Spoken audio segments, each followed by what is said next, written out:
نحمدہ ونصلی ونسلم علی سیدنا و مولانا محمد رسولہ النبی الامین المکین الحنین الکریم الرؤوف الرحیم اما بعد فاعوذ باللہ من الشیطان الرجیم بسم اللہ الرحمن الرحیم۔ واجب الاحترام ساتھی، اللہ تعالیٰ کا بے پناہ لطف و کرم اور اس کا احسان عظیم ہے کہ جس کی توفیق سے ہم اس کے ذکر کے لیے اس کے گھر میں جمع ہیں۔ آج ہم اللہ کی توفیق سے سورہ الانفال کی آیت نمبر 46 سے اپنے سبق کا آغاز کر رہے ہیں۔ اللہ کریم نے ارشاد فرمایا وَأَطِیعُوا اللَّهَ وَرَسُولَهُ وَلَا تَنَازَعُوا فَتَفْشَلُوا وَتَذْهَبَ رِيحُكُمْ وَاصْبِرُوا إِنَّ اللَّهَ مَعَ الصَّابِرِينَ۔ اور اللہ اور اس کے رسول صلی اللہ علیہ وآلہ وسلم کی اطاعت کرو اور آپس میں جھگڑا مت کرو، وگرنہ بزدل ہو جاؤ گے اور تمہاری قوت اکھڑ جائے گی، اور صبر کرو، بے شک اللہ صبر کرنے والوں کے ساتھ۔ یہ حکم اللہ کریم کا کل جو ہم نے آیت نمبر 45 پر بات ختم کی تھی، جس میں اللہ کریم نے حکم دیا تھا کیا ایمان والو، جب کبھی بھی تمہارا دشمن کی افواج کے ساتھ سامنا ہو، دشمن کے ساتھ تمہارا مقابلہ ہو، تو ثابت قدم رہنا اور اللہ کو کثرت سے یاد کرتے رہنا۔ یہ دو حکم تھے جس پر ہم نے کل اپنی گفتگو ختم کی۔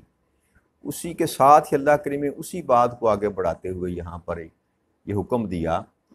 نمبر 1 ثابت قدم رہنا، دوسری یہ کہ اللہ کو کثرت سے یاد کرتے رہنا ہے، اور تیسرا حکم یہ دیا کہ اللہ اور اس کے رسول کی اطاعت کرتے رہنا، اور پھر چوتھی بات یہ کی کہ آپس میں جھگڑا مت کرنا۔ اگر تم ان باتوں میں مبتلا ہوئے، ان میں سے کسی ایک بات میں مبتلا ہو گئے، تو اس کا اثر کیا ہوگا؟ اثر یہ ہوگا، اللہ نے فرمایا کہ ایک تم بزدل ہو جاؤ، تمہارے دل کی جو مضبوطی ہے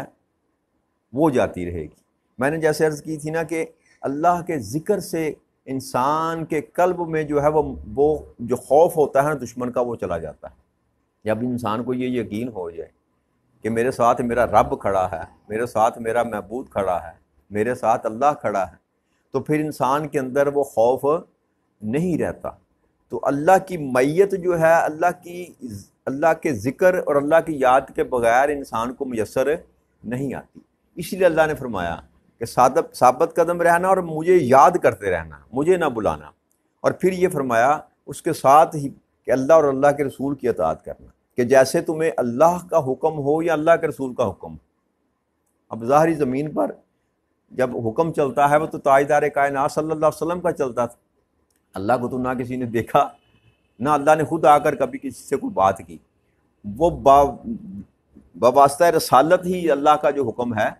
وہ ایمان والوں کی طرف بھیجا جاتا ہے۔ تو پھر یہ زبان مصطفیٰ سے اللہ فرما رہا ہے جو کچھ زبان مصطفیٰ سے تمہیں ملے اس پر منوعاً عمل کرنا۔ کس لیے؟ اگر تم یہ چاہتے ہو کہ تمہیں فتح مل جائے اور تم کامیاب ہو جاؤ، تم فلاح پا جاؤ، تو اس کا نسخہ یہ اللہ کریم نے بتایا کہ اللہ اور اللہ کے رسول کی اطاعت کرنا، جو کچھ بھی میرا محبوب تم سے کہے اس پر عمل پیرا ہو جانا۔ اور پھر آگے بڑھ کر اللہ کریم فرمایا کہ آپس میں جھگڑا مت کرنا۔ یہ جو دل کا نفاق ہوتا ہے نا، کسی کے متعلق آپ کے دل میں نفرت ہونی یا کوئی بغض ہونا یا حسد ہونا یا کینہ ہونا، بھائیوں کے درمیان، یہ تو ایمان والے بھائیوں کی بات کی جا رہی ہے نا، سگے بھائیوں کے درمیان بھی اگر دل میں کوئی رکھنا ہونا تو پھر وہ خاندان وہ کمزور پڑ جاتا ہے۔ اگر بھائیوں میں اتفاق نہ ہو، جتنے مرضی بھائی ہوں، اگر ایک دوسرے کی محبت دل میں نہیں ہے تو وہ خاندان کبھی طاقتور نہیں رہ سکتا۔ یہ بات اللہ سمجھا رہا ہے کہ جب تم سارے بھائی ہو، ایمان والے ہو، تم ایک بھائی ہو، بھائی آپس میں بھائی ہو، تو اپنے دل کے اندر کسی ایک دوسرے کے لیے ملال مت رکھنا، جھگڑا مت کرنا کسی کے ساتھ، کیونکہ یہ ایک ایسی بیماری ہے، جھگڑا جو ہے اس کی سبب سے اللہ کی رحمت جو ہے وہ دور ہو جاتی، اللہ کی رحمت دور ہو جاتی ہے۔ تو یہ سبب بیان کیا کہ اگر اللہ اور اللہ کے رسول کی اطاعت کرتے رہو گے اور جھگڑا نہ کرو گے آپس میں، پیار و محبت کے ساتھ، یگانگت کے ساتھ، اتحاد کے ساتھ اگر تم رہو گے تو تمہیں ہر لمحے اللہ کریم کی معیت حاصل ہوگی، اور پھر کوئی بھی دشمن تم پر فتح نہیں پا سکے گا۔ مگر اگر تم نے یہ روش نہ اپنائی، اللہ اور اللہ کے رسول کی اطاعت سے نکل گئے، یا آپس میں نفاق میں پڑ گئے، دشمنی میں پڑ گئے، ایک دوسرے کے ساتھ جھگڑے میں پڑ گئے، تو پھر کیا ہوگا؟ اللہ نے فرمایا کہ تمہاری ہوا اکھڑ جائے گی، تم بزدل ہو جاؤ گے، تم دشمن کے سامنے کھڑے نہ ہو سکو گے۔ تو یہ اللہ کریم نے تنبیہ دی، اور ساتھ یہ فرمایا اور پھر صبر کرو، بے شک اللہ صبر کرنے والوں کے ساتھ ہوتا ہے، کہ جیسے بھی حالات ہوں، جیسے بھی واقعات ہوں، جیسے بھی مشکلات پیش آ جائیں، ہر حال میں تمہیں صبر اختیار کرنا، ہر حال میں صبر اختیار کرنا۔ کیوں؟ اللہ نے فرمایا کہ جو صبر کرتا ہے اس کے ساتھ میں ہوتا ہوں۔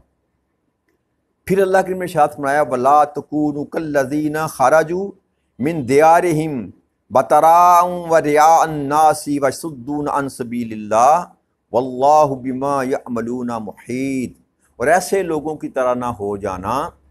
جو اپنے گھروں سے اتراتے ہوئے اور لوگوں کو دکھلاتے ہوئے نکلے تھے،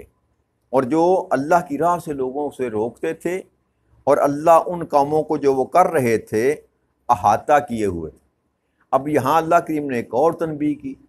کہ اب تم ان لوگوں کی طرح نہ ہو جانا جو اپنی طاقت کے زوم میں، گھمنڈ میں اتراتے ہوئے، فخر کرتے ہوئے نکلے اپنے گھر سے۔ یہ اللہ کریم ذکر کر رہا ہے ان کفار اور مشرکین کا، جو مکہ سے جب چلے تو ایک بہت بڑا لشکر لے کر جب چلے تو ان کے دل میں یہ گھمنڈ تھا کہ ہم مسلمانوں کو آج نہیں چھوڑیں گے۔ تو اللہ کریم اس کا کر رہا ہے ذکر کہ ان کی طرح نہ ہو جانا، کہ جو ریا کر رہے تھے اور رستے میں سے گزرتے ہوئے جہاں سے بھی گزرتے ان کے اندر یہ بات تھی کہ لوگ ہمیں دیکھیں اور ہمارا روب اور ہمارا دبدبہ اور ہماری ہیبت جو ہے وہ پتہ چلے لوگوں کو کہ یہ قریش کے سردار جا رہے ہیں یا مکہ کے سردار جا رہے ہیں۔ تو اللہ نے فرمایا کہ ان جیسا نہ ہو جانا۔ اور ان کی ایک اور صفت یہاں بد صفتی اللہ نے بیان کی کہ وہ یہ کیا کہ وہ اللہ کے رستے میں لوگوں کو آنے سے روکتے تھے، لوگوں کو دین اسلام کی طرف آنے سے روکتے تھے۔ اور پھر اللہ فرما رہا ہے کہ جو کچھ وہ کر رہے تھے، جو ان کے دل میں تھا، جو وہ عمل کر رہے تھے، اللہ ان سب کا احاطہ کیے ہوا تھا۔ اللہ ہر چیز سے علم رکھتا تھا، ہر چیز کو جانتا تھا۔ تو جب یہ چلے نا ابو جہل مکہ سے جب چلے، تو جب اب مدینہ سے پیچھے تھے ابھی، تو ابو سفیان جو قافلہ لے کر مکہ کی طرف آزم سفر تھے، تو جب انہوں نے پتہ چلا ان کو، تو انہوں نے پیغام بھیجا ابو جہل کو کہ اب چونکہ قافلے کے بچانے کے لیے تم لوگ آئے تھے، تو اب تو میں سیف ہوں، میں وہاں سے نکل آیا ہوں، لہٰذا تم بھی واپس پلٹ آؤ، تم بھی واپس پلٹ آؤ۔ مگر چونکہ وہ ایک تو اللہ کا امر تھا نا، وہ جو کہتے ہیں جو اپنا رب جو ہوتا ہے نا، جب انسان کے شعور کو سلب کر لیتا ہے، اس کے سوچنے سمجھنے کی صلاحیت ختم کر دیتا ہے۔ اور پھر جو ہے اللہ کریم نے جب وہ فیصلہ کر لیا کہ ان کو میں نے ان کی قتل گاہوں تک لے کر جانا ہے، تو پھر سارے رستے ان کے جو تھے اللہ کریم نے بند کر دی۔ یہ اسی سبب سے تھا کہ باوجود یہ کہنے کے ابو سفیان کے کہ اب آپ واپس آ جاؤ، میں تو بحفاظت نکل آیا وہاں سے، اب وہاں ان کے ساتھ جنگ کرنے کی ضرورت نہیں ہے۔ تو اس نے کہا کہ باخدا ہم اس وقت تک واپس نہ ہوں گے جب تک بدر پر جا کر 3 دن قیام نہ کر لیں، اپنے اونٹ ذبح نہ کریں، وہاں پر بیٹھ کر لوگوں کو کھانا نہ کھلائیں، شراب نہ پئیں، ہماری جو ناچنے والی ہیں وہاں پر ناچ گانا نہ کریں، یہ سارا جشن بپا کر کے ہم یہ دکھائیں لوگوں کو، تاکہ لوگوں پر ہماری ہیبت جو ہے وہ چھا جائے، ان کو پتہ چلے کہ ہم جو ہیں وہ کتنے طاقتور ہیں۔ تو یہ اللہ کا امر تھا، اس کے متعلق تو ابو جہل کو علم نہ تھا، تو اللہ فرما رہا ہے ان کی طرح نہ ہونا۔ مگر جب وہ بدر میں پہنچے تو اللہ نے ان کا بندوبست کر رکھا تھا، وہ شراب، وہ کیف و سرور، وہ رقص و سارا کچھ ان کا اللہ کریم نے تہ و بالا کر کے رکھ دیا، اور عبرتناک شکست ان کو دوچار کیا۔ تو اللہ فرما رہا ہے کہ میں تو دیکھ رہا تھا، میں تو احاطہ کرنے سے مراد ہے کہ میں نے تو سارا ان کا بندوبست کر رکھا تھا، میں تو بہتر جانتا تھا کہ جس زوم میں یہ آ رہے ہیں یہ ان کا زوم باطل ہے، اور جیسے ہم نے اوپر ذکر کیا تو رب کریم کہہ رہا تھا یہ تو میرا امر تھا، یہ تو میں فیصلہ کر چکا تھا، ان کو لے کر آنا تھا بدر کے میدان میں، اور تاجدار کائنات صلی اللہ علیہ وسلم کے صحاب کو بھی لے کر آنا تھا بدر کے میدان میں۔ یہ میں فیصلہ کر چکا تھا کہ آج حق جو ہے اس کو باطل پر فتح دے کر رہوں گا، حق کو علیحدہ کر دوں گا، باطل کو علیحدہ کر دوں گا۔ تو یہ اللہ کے امر سے تھا جو کچھ ہو رہا تھا۔ اس لیے ابو جہل کے اندر یہ سوچ جو تھی، شیطان پھر ساتھ لگا ہوا تھا اس کے ساتھ، وہ کہہ رہا تھا خیر یہ کچھ نہیں ہوتا، تو میں بھی تمہارے ساتھ ہوں۔ تو اللہ کریم نے کہا کہ میں تو اپنے علم اور قدرت کی وجہ سے ان کا سب کا احاطہ کیے ہوا تھا۔ پھر آگے اللہ کریم ارشاد فرما رہا ہے وہ کس سبب سے تھا، وَإِذْ زَيَّنَ لَهُمُ الشَّيْطَانُ أَعْمَالَهُم وَقَالَ لَا غَالِبَ لَكُمُ الْيَوْمَ مِنَ النَّاسِ وَإِنِّي جَارٌ لَكُمْ فَلَمَّا تَرَاءَتِ الْفِئَتَانِ نَكَصَ عَلَىٰ عَقِبَيْهِ وَقَالَ إِنِّي بَرِيءٌ مِّنكُمْ إِنِّي أَرَىٰ مَا لَا تَرَوْنَ إِنِّي أَخَافُ اللَّهَ وَاللَّهُ شَدِيدُ الْعِقَابِ۔ اور جب شیطان نے ان کافروں کے لیے ان کے اعمال ہوشنما کر کے دکھائے اور اس نے کہا کہ آج لوگوں میں سے کوئی تم پر غالب نہیں آ سکتا، اور بے شک میں تمہیں پناہ دینے والا تمہارا مددگار ہوں۔ پھر جب دونوں فوجوں ایک دوسرے کے مقابل آئے تو وہ الٹے پاؤں بھاگ گیا اور کہنے لگا کہ بے شک میں تم سے بیزار ہوں، یقیناً میں وہ کچھ دیکھ رہا ہوں جو تم نہیں دیکھتے، بے شک میں اللہ سے ڈرتا ہوں اور اللہ سخت عذاب دینے والا۔ اب اللہ کریم نے یہ وجہ بھی بیان کر دی کہ وہ جو اترا رہے تھے، وہ جو بدر پر آنے پر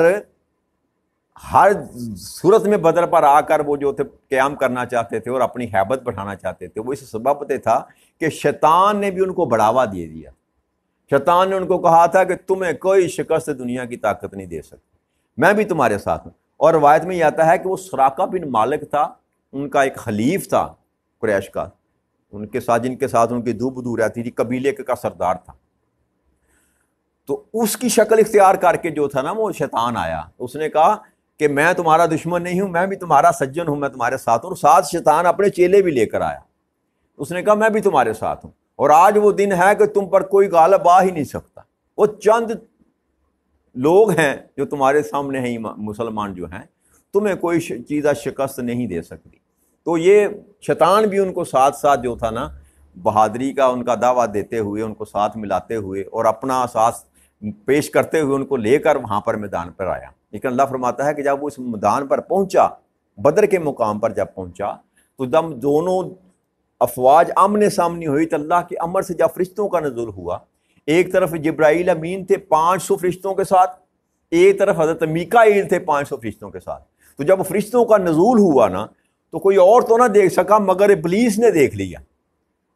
جب ایک روایت میں آتا ہے کہ جبرائیل امین کا جب ایسے نظر پڑی نا ابلیس کی طرف، تو جبرائیل امین اس ابلیس کی طرف بھاگے۔ جب ابلیس کی طرف بڑھے نا تو ابلیس وہاں سے ایک خارسہ نامی شخص تھا جس کا ہاتھ اس نے پکڑا ہوا تھا ابلیس کا، سراقہ کا، وہ ہاتھ چھڑا کر جو تھا نا جب ابلیس بھاگا تو اس نے کہا کہاں جاتے ہو؟ تم تو کہہ رہے تھے کہ ہم پر کوئی غلبہ نہ پا سکے گا۔ تو اس نے اس وقت کہا کہ میں تم سے بیزار ہوں، میں تم سے بری ہوں، میں وہ کچھ دیکھ رہا ہوں جو تم نہیں دیکھ سکتے۔ تو جبرائیل امین کو دیکھ کر جو تھا ابلیس اور اس کے چیلے جو تھے وہ وہاں سے بھاگ گئے۔ تو اللہ اس کا ذکر کر رہا ہے کہ وہ بھی شیطان جو تھا وہ بھی اس وقت ان کو چھوڑ کر وہاں سے بھاگ گیا اور یہ کہنے لگا کہ مجھے اللہ کا خوف ہے، مجھے اللہ کا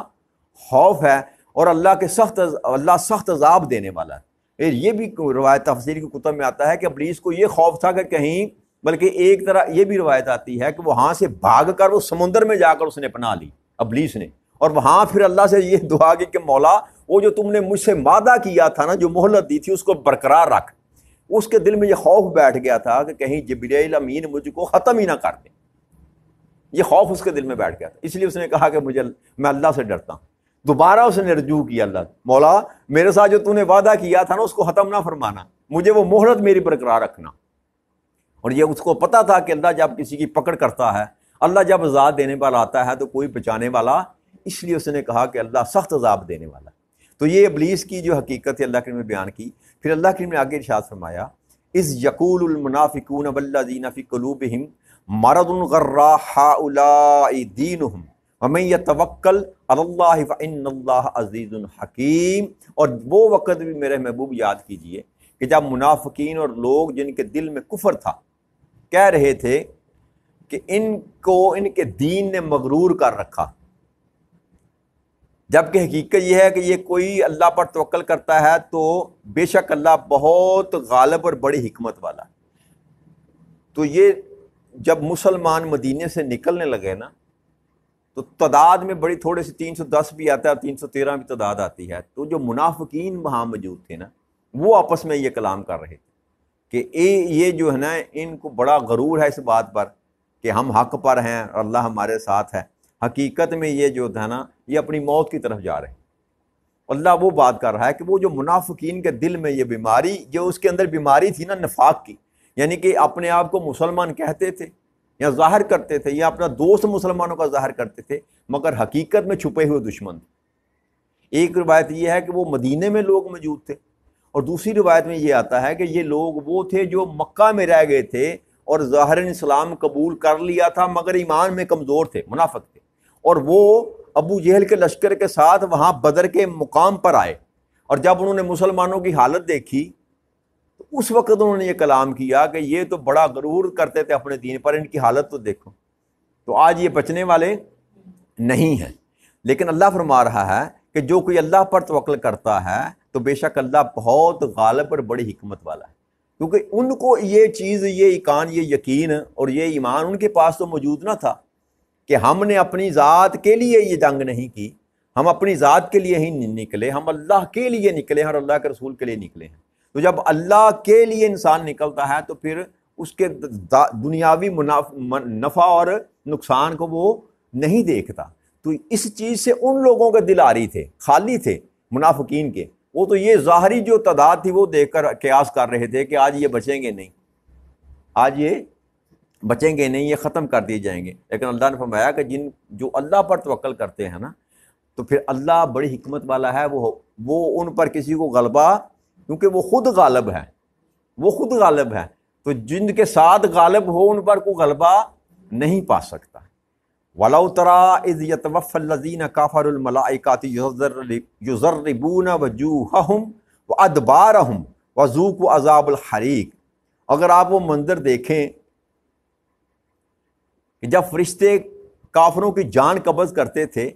وہ ان کے چہروں، ان کی پشتوں پر ہتھوڑے مارتے تھے اور کہتے تھے دوزخ کی عذاب کا مزہ چکھو۔ یہ بھی واقعہ بدر میں، بعض تفاسیر کی کتب میں یہ لکھا جاتا ہے کہ یہ جو ہتھوڑے مارے جائیں گے یا کوڑے ماریں گے، یہ برزخ کے جو نا معاملات کو اللہ کے میں بیان کیا، لیکن حضرت ابن عباس سے کہتے ہیں کہ نہیں، یہ بدر کے مقام میں یہ واقعات پیش آئے کہ جب سامنے سے دشمن آتے تھے نا تو جو فرشتے جو تھے ان کے چہروں پر مارتے تھے، اور تلواریں تھیں، اور تلواریں یا کوڑے جو بھی تھے وہ آگ کی طرح تھے، اور جہاں پر وہ لگتے تھے اس جگہ کو جلا کر رکھ دیتے تھے۔ اور کئی روایت میں یہ بھی آتا ہے کہ جہاں سے گردنیں کٹی ہوئی تھی کفار کی، وہ جلی ہوئی ہوتی تھی۔ تو اللہ اس کا ذکر کر رہا ہے کہ وہ منظر آپ دیکھ لیتے نا تو تعجب کرتے اس بات پر کہ جب فرشتے سامنے سے جب دشمن آتا تھا تو اس کے منہ پر مارتے تھے، تلوار مارتے تھے یا کوڑے مارتے تھے یا ہتھوڑے مارتے تھے، اور جب وہ بھاگتے تو پیچھے پشت پر ان کو مارتے، اور یہ کہتے کہ اب اللہ کی عذاب کا وہ مزہ چکھو، اب مزہ چکھو۔ تو یہ جو تھا بدر کے میدان میں اللہ کریم نے جو فرشتوں کو بھیجا، وہ کفار کے ساتھ یہ سلوک کرتے تھے کہ جب سامنے سے آتے تو ان کو چہروں پر مارتے، اور اگر جب بھاگتے تو پھر ان کی پشتوں پر ضرب لگاتے۔ ذالک بما قدمت ایدیکم وان اللہ لیس بظلام للعبید۔ اللہ فرما رہا ہے یہ جو ان پر میں نے عذاب مسلط کیا نا بدر میں، یہ اس کا بدلہ ہے جو انہوں نے اپنے ہاتھوں سے آگے بھیجا۔ اللہ ہرگز بندوں پر ظلم فرمانے والا نہیں، کہ یہ جو کچھ کفار نے کیا، مشرکوں نے کیا تاجدار کائنات صلی اللہ علیہ وسلم کے ساتھ 13 سال مکی زندگی میں، جو ظلم روا رکھا، جو زیادتیاں کی، اور بار بار کہنے کہ نبی اکرم صلی اللہ علیہ وسلم کو صادق اور امین مان لینے کے باوجود دین اسلام کو قبول کرنے سے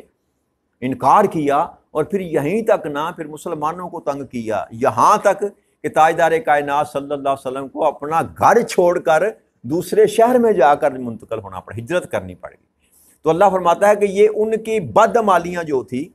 اس کے سبب سے یہ ہو جا ان پر میں نے عذاب نازل کیا۔ میں کسی بھی بندے پر ایک رائی کے برابر جو ہے میں کسی پر ظلم نہیں کرتا، یہ یاد رکھیے، اللہ کو مانے یا نہ مانے، اللہ سے بڑھ کر کوئی عادل کائنات ارض و سما میں بے ابس اور بے جا رب کریم کسی پر ظلم عذاب نازل نہیں کرتا۔ جس پر بھی جو مصیبت آتی ہے نا، جو عذاب آتا ہے، وہ اس کے انسان کے اپنے ہاتھوں کا اپنے کام ہے، جس کے سبب سے سزا یا جزا جو بھی ہے دنیا میں، اگر کسی کو سزا یا جزا کا معاملہ ہے، وہ بھی یاد رکھیے گا وہ اس کے اعمال کے سبب سے، اور اسی طرح آخرت میں بھی جو سزا و جزا کا معاملہ ہے وہ بھی انسان کے اپنے اعمال کے سبب سے ہے۔ اللہ کریم کسی پر ایک رائی کا دانہ ظلم نہیں کرتا، جو کیا رب کریم اس کو لٹا دیتا ہے۔ اب یہ اس کی مرضی ہے کہ وہ اس کو دنیا میں واپس کر دے، سارے کا سارا دنیا میں اس کو واپس کر دے، یا کچھ دنیا میں دے دے، کچھ اس کے لیے سزا یا جزا دونوں میں، کچھ دنیا میں دے دے یا کچھ آخرت میں دے دے۔ یہ فیصلہ رب کریم کی اپنے پاس ہے کہ وہ کس قدر دنیا میں کسی کو سزا یا جزا دیتا ہے اور کس قدر وہ آخرت میں ان کے لیے۔ لیکن جو کفر کرنے والے ہیں، جو ایمان پر نہیں آتے، ان کے لیے دنیا میں اگر عذاب نہ بھی ہو، اگر دنیا میں ظاہر ان کو عذاب نہ بھی ملے، لیکن وہ آخرت کے عذاب سے کبھی بچ، کیونکہ اللہ کہتا ہے میں نے دوزخ تو تیار ہی ان کے لیے کی ہے جو انکار کرتے ہیں، جو کفر کرتے ہیں۔ تو اللہ یہ فرما رہا ہے کہ میں ظلم نہیں کرتا۔ ظلم کرنا اللہ کی صفت میں شامل نہیں ہے۔ اللہ کسی پر ایک رائے کے برابر بھی ظلم نہیں کرتا۔ جو کچھ بھی ہے انسان کے اپنے اعمال اور اپنے افعال کے سبب سے ہوتا ہے۔ تو آج یہی بات ختم کرتے ہیں، کل انشاءاللہ سے آگے بڑھیں گے۔ وما علینا الا البلاغ المبین۔ السلام علیکم ورحمۃ اللہ وبرکاتہ۔